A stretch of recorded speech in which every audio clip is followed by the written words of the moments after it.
मैं हूँ डॉक्टर सजल सरकार BHMS. Online homeopathy skin care में आप सभी लोगों का स्वागत है। दोस्तों आशा करता हूँ कि आप सभी लोग स्वस्थ होंगे, कुशल मंगल होंगे। दोस्तों आज हम एक नए विषय के ऊपर में चर्चा करने वाले हैं और आज का विषय का नाम है एनलार्ज प्रोस्टेट। तो दोस्तों आज हम जानेंगे कि एनलार्ज प्रोस्टेट क्या है और इसके सिम्टम्स क्या है और इसका बहुमूल्य ट्रीटमेंट के बारे में, जिससे हम इस प्रॉब्लम से परमानेंटली निजात पा सकते हैं। तो दोस्तों प्रोस्टेट जो है ये प्रोस्टेट ग्लैंड रहता है, स्पेशली ये पुरुषों में रहता है और ये प्रॉब्लम पुरुषों में दिखाई देता है, महिलाओं में दिखाई नहीं देता है क्योंकि प्रोस्टेट ग्लैंड महिलाओं में नहीं रहता है। और जानेंगे कि ये प्रोस्टेट ग्लैंड हमारे बॉडी में कहाँ पे रहता है। तो ये प्रोस्टेट ग्लैंड जो है दोस्तों ये यूरिनरी ब्लैडर के नीचे और इन फ्रंट ऑफ रेक्टम के सामने रहता है। अभी मैं आप लोगों को सिंपली एग्जाम्पल के तौर पे थोड़ा सा बोलने के लिए जो कोशिश करूंगा ताकि आप लोग काफ़ी आसानी से समझ सकें। तो जैसा कि मैंने कहा कि ये बिलो द यूरिनरी ब्लैडर और इन फ्रंट ऑफ रेक्टम के सामने रहता है। तो मान लीजिए कि ये हमारा यूरिनरी ब्लैडर है, ठीक है, ये यूरिनरी ब्लैडर है। आप मैं इसको और भी ज़्यादा सिंपल कर दे रहा हूँ। यूरिनरी ब्लैडर को आप समझ लीजिए पानी का टैंकी है और पानी का टैंकी से एक पाइप जाता है जिससे कि पानी निकलता है और उसका एक नल रहता है, ठीक है। तो यूरिनरी ब्लैडर को हम पानी का टैंकी कहते हैं और ये जो पाइप जो गया है इसको हम यूरिथ्रा कहते हैं, जिससे कि यूरिन पास होता है। जो पानी जो है टैंकी के अंदर में वो यूरिन है और यूरिन जो है ये यूरिथ्रा के थ्रू पास होता है। नीचे जो नल जो रहता है, नल जिसको हम पेनिस कहते हैं, जिसके थ्रू यूरिन हमारा पास होता है। तो यहाँ पे हमारा पेनिस का रोल नहीं है, हमारे दो चीज को लेना है, एक टैंकी और ये पाइप, ठीक है। इसके सामने रहता है रेक्टम जिसके थ्रू स्टूल पास होता है और इसके नीचे ऐसा प्रोस्टेट ग्लैंड रहता है और इसके साइड से यूरिथ्रा जो पाइप जाता है, नल का पाइप यूरिन जिससे पास होता है, जिसे हम यूरिथ्रा कहते हैं। होता क्या है, जब प्रोस्टेट ग्लैंड एनलार्ज होता है, एनलार्ज मतलब बड़ा होना, जब प्रोस्टेट ग्लैंड एनलार्ज होता है तो ये क्या करता है, इधर ये जो पाइप जो गया है, यूरिथ्रा जो गया है, इसको ये प्रेशर करता है। प्रेशर करने की वजह से क्या होता है दोस्तों, जो हमारा जो यूरिन जो पास होना चाहिए वो ब्लॉक हो जाता है। मतलब when prostate gland enlarge it block the urine through the urethra. तो यूरिन को जब ये ब्लॉक कर देता है तो यूरिन सही तरीके से पास हो नहीं पाता, जिसे हम एनलार्ज प्रोस्टेट कहते हैं। एनलार्ज प्रोस्टेट होने का वजह है कि इसका जो सेल जो रहता है, प्रोस्टेट ग्लैंड का जो सेल रहता है वो बढ़ने लगता है, एनलार्ज होने लगता है, मल्टीपुल होने लगता है, जिसे हम एनलार्ज प्रोस्टेट के नाम कहते हैं। बहुत सारा केस में स्पेशली जो सिम्टम जो रहता है दोस्तों, ये स्पेशली रात को दिखाई देता है। अगर आप लोगों को बार बार पेशाब अगर रात के टाइम में होता है आफ्टर द एज ऑफ 50, तो एक फर्स्ट साइन है कि ये आपको एनलार्ज प्रोस्टेट हो सकता है।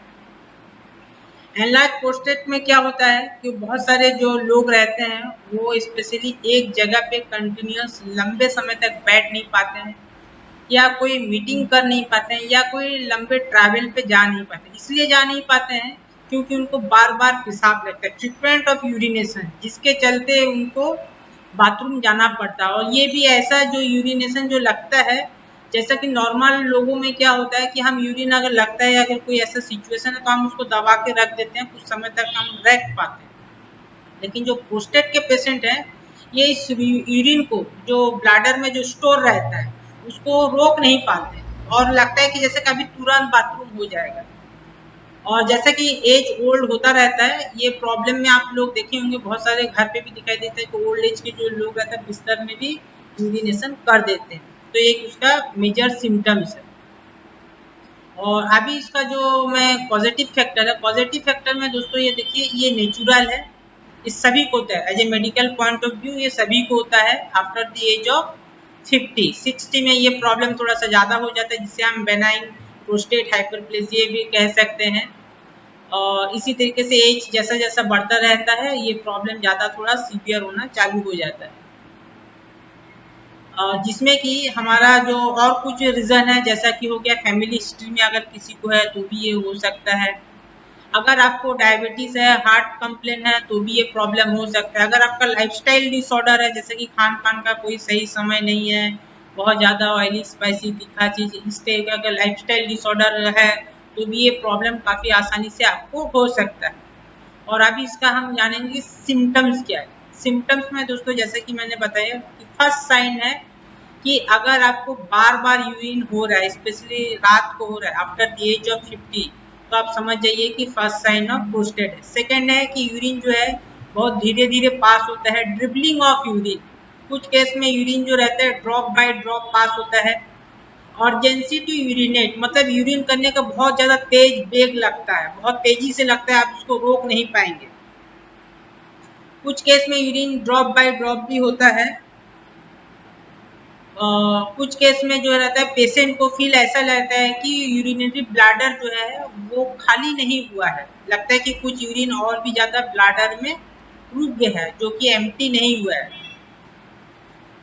Patient feeling of can't empty of his bladder completely.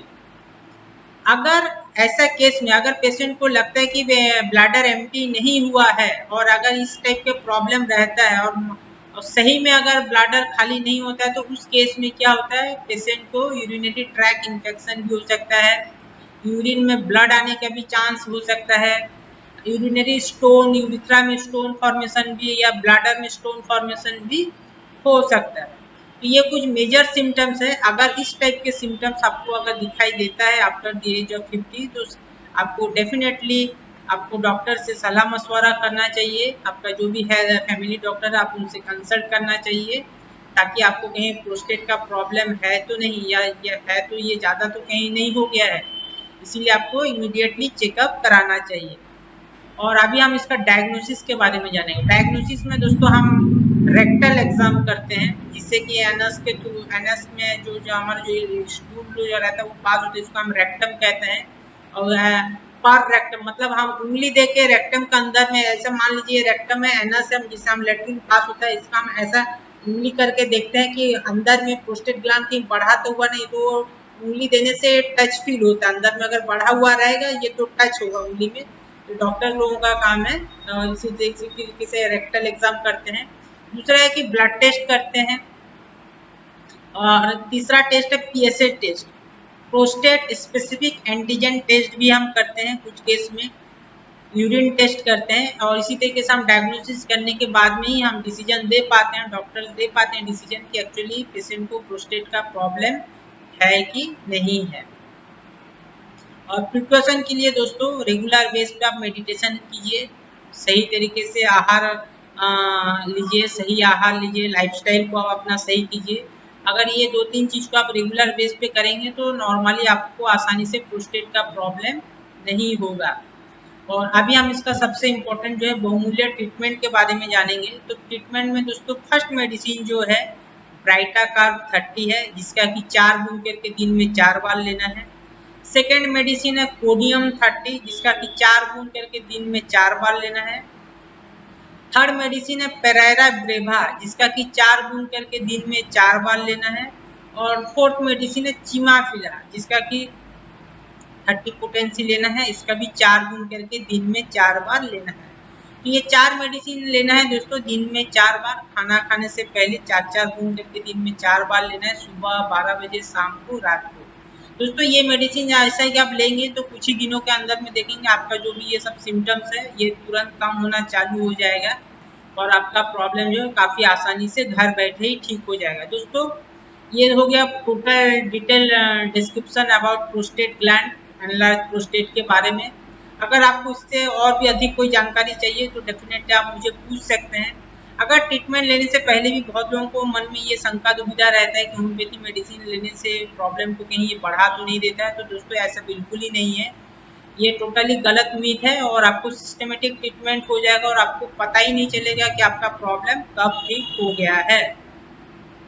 दोस्तों अगर आप इसका ऑनलाइन ट्रीटमेंट भी लेना चाहते हैं तो भी आप ले सकते हैं, जैसे कि आप सभी लोग जानते हैं, और जो लोग नए हैं उनके लिए भी मैं बता दे रहा हूँ कि हमारा ऑनलाइन सर्विस है, जिसे हम पूरा all over India service provide करते हैं एक एफोर्डेबल प्राइस में। नीचे देखिए स्क्रोलिंग बार में ऑनलाइन व्हाट्सएप के अपॉइंटमेंट के एड्रेस दिया हुआ है, आप उस व्हाट्सएप नंबर पे आप अपना डिटेल भेज सकते हैं और अपना ट्रीटमेंट आप घर बैठे ही ले सकते हैं। दोस्तों अगर कोई अधिक जानकारी चाहिए तो भी आप मुझे पूछ सकते हैं। अगर आपका कोई फैमिली डॉक्टर है तो आप उनसे भी बिफोर ट्रीटमेंट लेने से पहले आप सलाह मशवरा उनसे भी आप ले सकते हैं। अगर कोई दूसरे प्रॉब्लम के बारे में भी अगर आपको जानकारी चाहिए तो आप वो भी मुझसे पूछ सकते हैं, डिस्कस कर सकते हैं। और इसी के साथ ही दोस्तों आज के इस टॉपिक को आज हम समाप्त करते हैं। आशा करता हूँ कि आप सभी लोग स्वस्थ होंगे, कुशल मंगल होंगे। नमस्कार।